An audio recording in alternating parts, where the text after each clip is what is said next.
That is what's happening. Savage went down, Benji goes down. Benji. Red Rush, an old school name from the past, the FNCS squad champion here. Now Benji.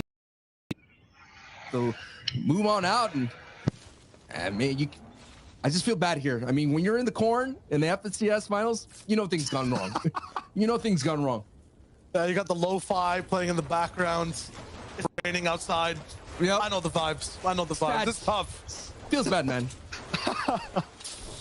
Oh, Pink though. I think these guys are finally happy and lazy. They're really bunkering down.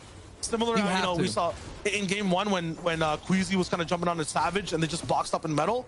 These guys are fully turtling defense mode, not even leaving this house looking for anything, editing. They're just focused on living, and that's what they need to do, Sancho. Look at the zone. You love talking about this too, right? Lazy Lake, that's home right now in this zone. Like, it's literally central. You can control so much. You can go anywhere you want, north, south, east, west. If they just live off spawn here, they can have a glorious game to come back. I'm thinking of the Hellfires, those trios, when they find success in Lazy Lake, they bunker down when things get crazy, and they let the third party help them out here. Now, there's not going to be no third parties out here. This is going to be a battle between Art Skills and Andalex's trio, and we're trying to see Andalex kind of come back into form here, and they always make these day two adjustments where they get a little bit more aggressive. Last time, Art Skill was just having free reign on these coastal rotates, but Andalex and Squeeze and 4ZR going to put a stop to that mess. Wait a minute. I said there's gonna be no third party. Wait a minute. Why are you this around their area, Camp Cod, and they heard the ruckus and they made the rotate on the beach. There's no way this is word of advertising on the South POI is that there's this big fight going on. Boobox flying into from another side. I'm not sure what this is, but a fight at the edge of the earth of sorts. Do you remember last season where like someone was padding into Camp Cod? Like pad into Camp Cod. I mean, things get crazy when the zone's even remotely near the south, and these guys are going to be storm fighting off the island. There's no land to hold on to. Aware Boobak Kylie really going for these elims, really going for, I guess, even, a statement that. 2 seconds. But isn't it cost them so much? So much invested, but right now, the greatest investment right now is that choke cannon, so they can kind of stick around here a little bit longer. Now they're going to go ahead and disengage and maybe kind of rotate up to the natural terrain here and wait patiently. So 4ZR is Squeeze here, get some easy eliminations. Are now in trouble. This is just so shocking. No one's supposed to be here. They came in and they were like, "Hey, what's going on?" Okay, whatever. It's fine. The worst referees I've ever seen in a match of boxing between. In a match of boxing between two different teams. I'm not sure. No. It wasn't a boxing. That's a pro wrestling referee getting involved. They threw in that metal chair and left. And now we're seeing another fight out here. What is going on? Siberia and Force are fighting on the edge of the earth again. This is Seven Swords Force normal rotation. I don't know why T, Cammy, and Seti are down here. Maybe they got pushed out there. And sometimes, like myself, I don't want to go to the beach when the missus tells me we're going to the beach. I want to stay indoors. And that's what happens. Cammy, Seti, and Teak, they get pushed out to the ocean. And they made, oh my goodness. I am in shock. How did that happen? The FNCS Asian champion alongside with Siberian Seventor. Seventor on social media, tweeted out the FNCS series that involved the name Notes, and I was like, okay, this guy's serious today. He's the Elim Notes anime coming soon to Fortnite. Nah, just look at it this way, right? After all the fights we've seen so far, might have to rebrand from the BPF, the Fortnite private beach fights overall, because that's all we're watching over and over again from this early game. Look at the center of the map where Chapik's Jen is kind of rotating. There's no one here. Everyone's already moved towards these southern mountains. He was experienced with how chaotic this zone gets. Maybe that's why everyone's kind of, at the edge of the earth, looking to kind of climb all the way atop these really high points of elevation overall, and kind of stopped in his tracks. The taxi's kind of run out of the fair right there. Yes. Unfortunate, and wow, there's literally no one here. Everyone's on that south side right now. And more people in Retail Row. I've been seeing this entire day one. The dead side rotations have been popping off all the time, and everyone's just colliding on it. They're trying to 200 IQ to rotate, and then all of a sudden you're just running into this mess of a fight here. Sai, who's been in Retail Row fighting this entire FNCS, is now dealing with a new kind of fighter, and his default coming from Dirty Docs. I'm dubbing this a sandpaper game of. After this, we'll play some duos. Season 7. It's just so rough. Hey, I mean, Rito Rose still fighting. Rotations free and then abruptly stopped. People off the cliffs on the side of the island. Default going down in a mannerism we've never seen. This is the guy who cleans things up. Making up about to win this fight with Sai, 2v3 style. That was great between Sai and his duo mate. They were able to kind of collapse on that, knowing that they're about to be, or the numbers game catches up to them. Minking up was trying to hold on here with only 4 points to start today. Nice. Wow. That's a pretty way. That's pretty good. Even the odds a little bit. The numbers a little bit better. Now it's a 1v1. They're doing really well with Surge, but if he can win this engagement, reboot van is right there. You got to remember, there's still people out there on the beach fighting it out. Patrick here is going to get the reboot van here and go for the. That's a nice play. Now the numbers are back in the favor of Patrick and co. Yeah, you got default back. He's like, yeah, you can have Sapphic. That's all good. We'll bring in default once again, the closer of the fights at retail. Honestly, the closer of a bunch of Fortnite games too. Going down early might have just been a tech from the CL-centric team. And now McNubb has a much bigger plate to deal with. Imagine if you had the ability to choose who you want to bring back. That'd be kind of cool. Man. That'd be kind of cool. I would never be brought back. I would always be in the reboot van. Just have to go there, never really get a card. Food for thought for future seasons, but right now, we're inside some real metal, tough situations. Fast Roki low ground again, Void Karma. Looks like they survived a plane crash or something, like shield kind of low. If you look in your chat, I sponsored you. Down, a position that's just really bad. And Fast Roki as well. You don't usually see that safe for endgame, and Bandies as well. Striking 187 damage below the threshold for Storm Surge. That pump might not even be enough. It's 212. They have to get an entire elim and finish it. Fast Roki's going down to Lightning. Karma's gonna be next. Now Tayson's gonna be the one that's even faster than that element. I mean, just insane. A second game in a row that Fast Roki can't deal with Surge. Hey, now Tayson has to deal with this fleck and push, but these are the engagements I think that need to bring Vino, Reason, and Tayson back into the running. Right now, they're not doing so hot. They're about in the middle of the board. They're in an 11th place going into this match here. But when you've been struggling that entire time with Storm Surge and dealing with so many people rotating in at Analyx with this rotation from coming from the coast coming over here, and now we're seeing the rest of this fight here. Yeah, two paths go down. Builds are getting blasted out. Do you have a? He does have another one. I would love to see a third. Three. I would have just throw a pad in the box. Let's see what happens. You never know. Maybe they blast you out there. But Patrick and Default clean up that fight here. The question is, yes, they bring back Sapphic as well. So now they're going to be back into it. They're going to have to get all the resources, get back to full strength. They fight out a retail row. And Tayson, Reason, and Vino, they're getting bullied. Flecken kind of pushes them down a bit. It looks like they're trying to value positioning at this moment, satisfied with that Storm Surge fight that they had there with Fast Roki's trio, but it's they gotta trust in their box fighting, get in there. I understand they're going for position, they'll early rotate, but you gotta catch up here with some elims. Many teams are just kind of employing these tactics, though. They're baiting teams like Tayson, Vino, Reason into doing what you're saying, right? Going for those fights. Third party, roll straight through. If they fought Flecken right there, 4-0 would have been literally there in 5 seconds to clean up after that fight, right? So they have to be very careful. It is their strength. You're right. With the it's going to be very difficult for Tayson to stay ahead of the game. Look towards end games. Look towards consistency. They've got what it takes. It'll just, it'll be a lot of temptation to resist. This is game 6 right now. Second place already gone. We're on board here with first place of Stormy Right, Kiriachi, and Toos, who their strength has just been, like I mentioned, the word is consistency. They've just been around, been in the top of the end game. They don't go for height. If they're at height, if they get contested, they lose, they drop down quickly. They don't try to expand. They don't try to crank or build fights. They're very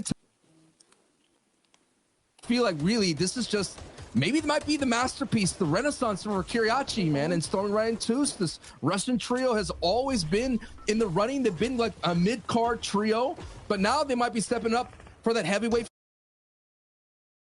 main marquee trio for the EU region. I mean, they're definitely extending their lead, first place by 10 points right now. Not separating their position, though, from everyone else. Everyone is kind of tied towards this left side near Caddy corner. They have a crescent moon of trios just waiting for the sun to rise.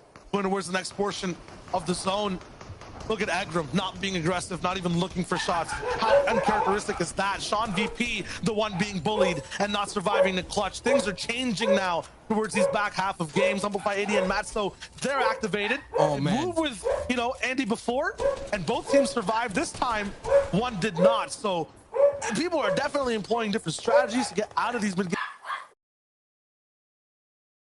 Stuck here because of these kind of positions that everyone's kind of jockeying for on these mountaintops, and the zone is pushing off where Matzo is, and look at this, everybody's on the left side again. There's something about the left, but everyone's got to pick up their left foot and slide to the right for this moment here. Squeeze and Fortnite and Alex, who have been wounded throughout the entire time, and got some sand under their toes. And you know, once you go to the beach and you don't take a shower, you got sand in all these weird crevices, and as Squeeze and Fortnite, they're going to be irritated as they're making their way through here. But hey, they got a really strong position, but I'm just concerned the resources have been dipped into. As Squeeze has been double dipped and eliminated. I'm not quitting. Forciar and Alex have to roll as a duo. This is so tricky, especially with this zone. We're going to Shipwreck Cove. I mean, I haven't seen a zone like this since last season's game number 1. It gets crazy. Anything can happen, and these guys have to move free on an entire mountain. Is there a person to snipe there? Yes. Endless doesn't even see his speed. He's not even considering it. He's going for revenge on the Eliminator. He's moving out in the open. Everyone's spaced up side by side, skiing down this mountain. This is crazy. Finally catches up to 4ZR. How is that possible? Man, it is that extreme sports lifestyle. You're going to the beach and you're surfing, and now you're back up to the mountaintops and you're skiing and snowboarding, and sometimes that little snowball, it kind of careens down into avalanche. 4 HP does. Yeah. A very historic duo here is still on their feet in the snow. Zone 5 is going to be revealed, Shy. Okay, and trios have to move off right now, from one side of the mountain. It might be like an anti-gravity avalanche to go all the way to the other side of the mountain too. They can't do this. And then it's a rise again, the trickiest zone in Fortnite's history. I feel like this is going to be crazy for people to move across. All it takes is a couple of beams and Alex is gone. Queasy is still in this fight, gets eliminated in Red Rush, but we're watching right here. This is one of the most decorated EU teams in the region. This French trio who made the French shift. They changed it up. They were able to qualify. Maybe. They were able to survive, as you mentioned, one of the most dangerous, treacherous rotations we may ever see. Here we go. I saw Sapphic just make a very sneaky push from the bottom. They're electing to go to the base of the mountain. Andalex, though, he's moving all the way up on the top right of your screen. 4 HP, can't make a single mistake. Half-had up in the air. 3 AR shots will take him out, but no one's looking. Everyone has to be focusing on this position. It's such a tricky zone. Finally, some pressure comes in, but they stabilize. Meanwhile, down towards the dirt, Exterior Snappy Red Rush, they don't want to take to the skies. They got their own plans to stay ahead and alive. What is such a risky position to be down there. Look at that. Even Boopak is way down there. Boopak is beyond the dirt. He's 6 feet under. He may find himself and dig himself into the lobby at that point. Falconly and ZQ Kazakh. Oh my goodness. What happened? An earthquake happens and brings down everything, and it was an edit down chop. Kazakh survives, though. He survives the natural disaster that just unfolded there, and Queasy may have been the culprit of that edit down chop.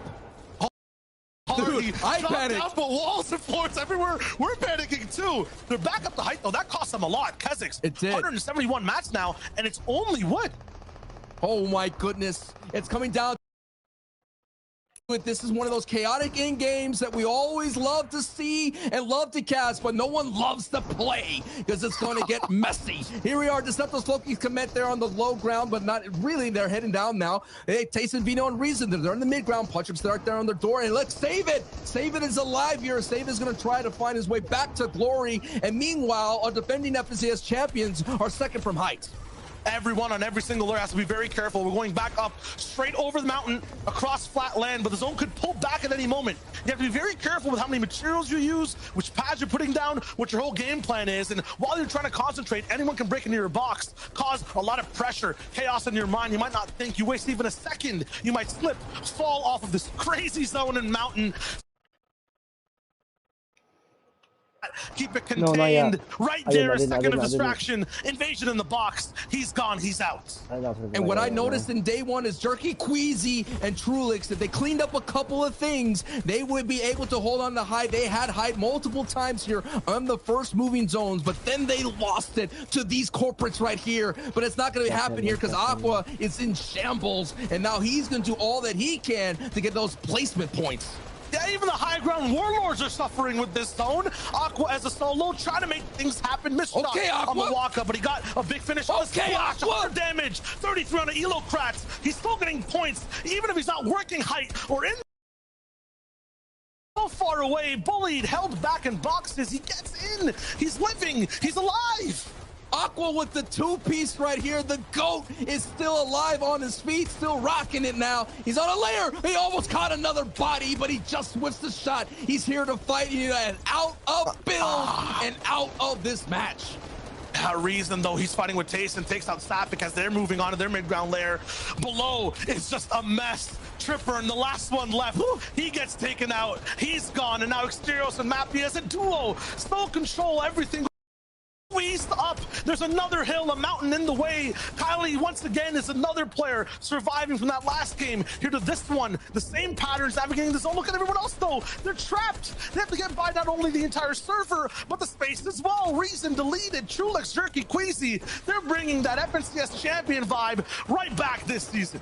They're rocking that Axe of Champions in their spirit and in their minds here. They're trying to defend the crown. Day one here are trying to regain their footing here in day two on the front side of the zone. It's champion versus champion, Asian versus EU, and EU claps out Asia again. Force with it, trying to regain it. It's another Axe of Champion running around as well. We have 4 Axe of Champions, but here is Trulix, Jerky, and Queasy here, finally finding their form here in day two, going up against the contender from day one. Nebs, Pink, and Stompy working as a duo. It'll be the 4th mountain there on a possibility of a res all the way down below, but the timing might not be there. They're sticking it. Might not be there. They're sticking it. Nebs is going for it. Tuck Splash Cannon to keep his HP from the zone alive. Is he up? He's up. Now it's a 3v3, but there's no Master Stompy. He used them all to actually defend. What? Easy. Big shots taken on high. Pump lands again. The retake. It's coming through with Stompy. No, Another on the Queasy. No way. No. They're doing it. No way. No way. No way. Stompy no way. No way. No way. Holy. Single-handedly. Oh my God. 3 players. Pink, Nebs, and Stompy do the impossible. Holy. No way. No way. I have no words, bro. No words. No words, child. I don't even want to attempt to think about anything else. Sneak, please, take it away. Well, I thought that this was just going to be another normal day of Fortnite. I thought this was going to be the normal finals. Apparently, everyone decided they were going to go absolutely hamburgers for no reason. Stompy, this was the craziest clutch of all time. What are you doing, brother?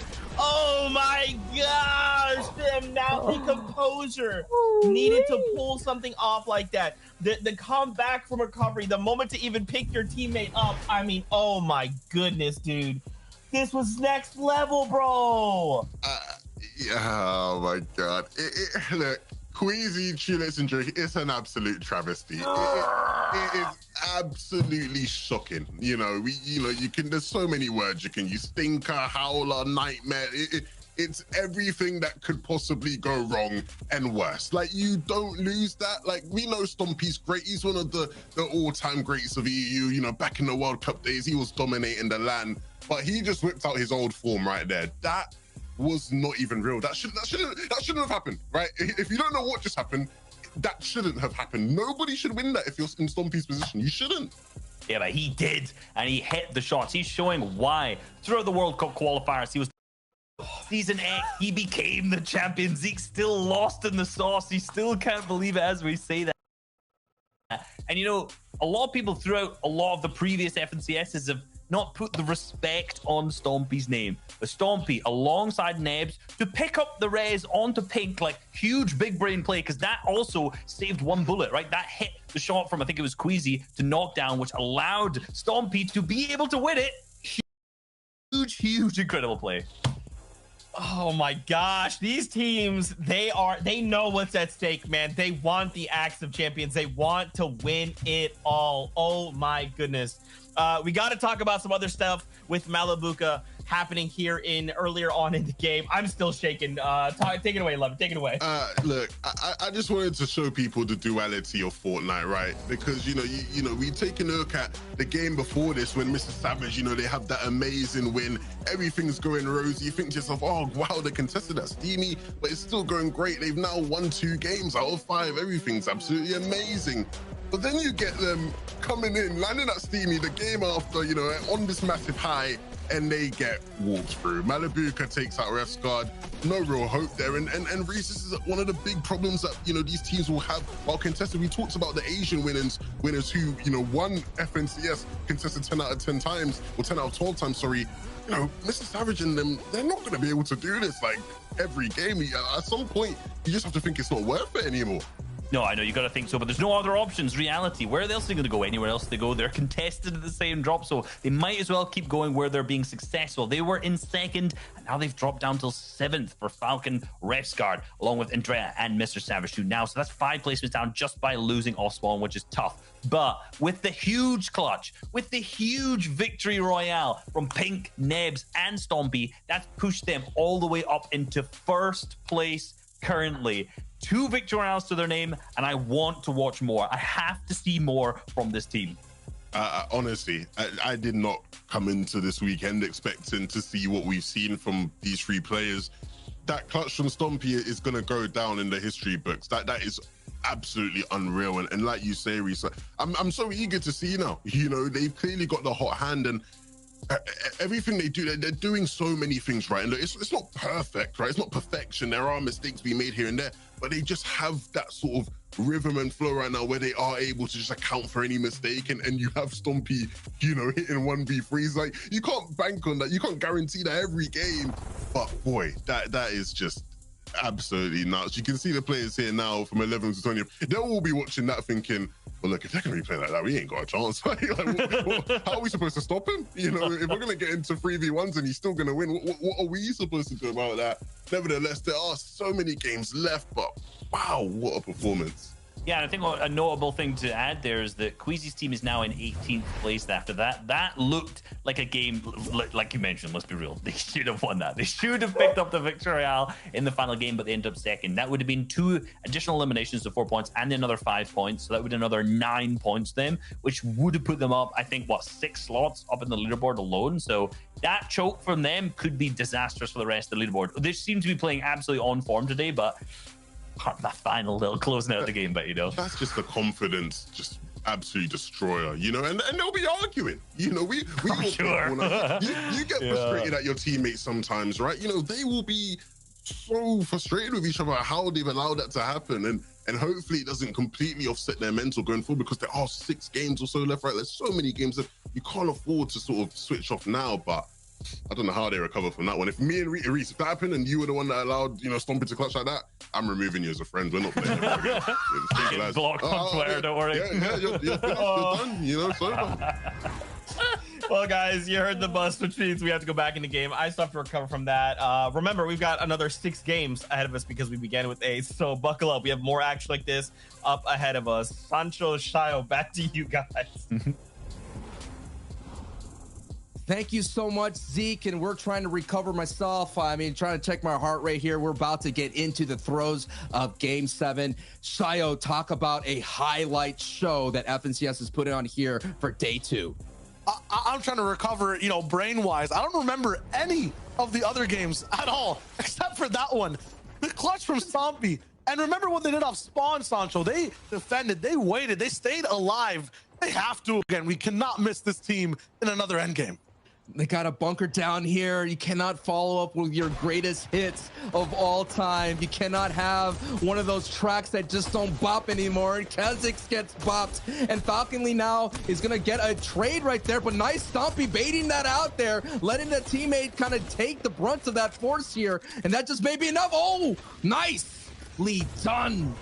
Wow, Stompy, okay, you're on one now, man. I looked on Twitter just to say, oh, he's on one. They took that. Remember they got pickaxed? You remember that's how we started this broadcast? They got pickaxed, and all of a sudden they're on this new form, reaching new heights. Savage, Revsguard, they're gonna win this Steamy Stocks engagement. But man, my brain is like fried. It's frozen in time. He's frozen in time. Everyone's back now. Savage winning his fight. Stompy actually going for the aggressive play and winning. The confidence is here. No one's actually, you know, trying to do these weird trades, stay back a little bit, play for info. They're really capitalizing on any opening that they can. Micnup also getting clipped or, you know, completely just clipped. Akumu, it looks like, all the way at Rito Row as well. Benji winning against Exterios. All the patterns we were watching yesterday from the fan favorite teams, the matchups that, you know, a few analysts were predicting would go a certain way, they are going that way now. Bro, what is going on? Yeah, back in the forum. I agree with you on that. Yo, Louis? You know, day one, this is what was happening. No way, Louis, it just showed you right there. I mean, Queasy, I think Queasy, like I mentioned. Sorry guys, I have to end the stream. I'm so sorry.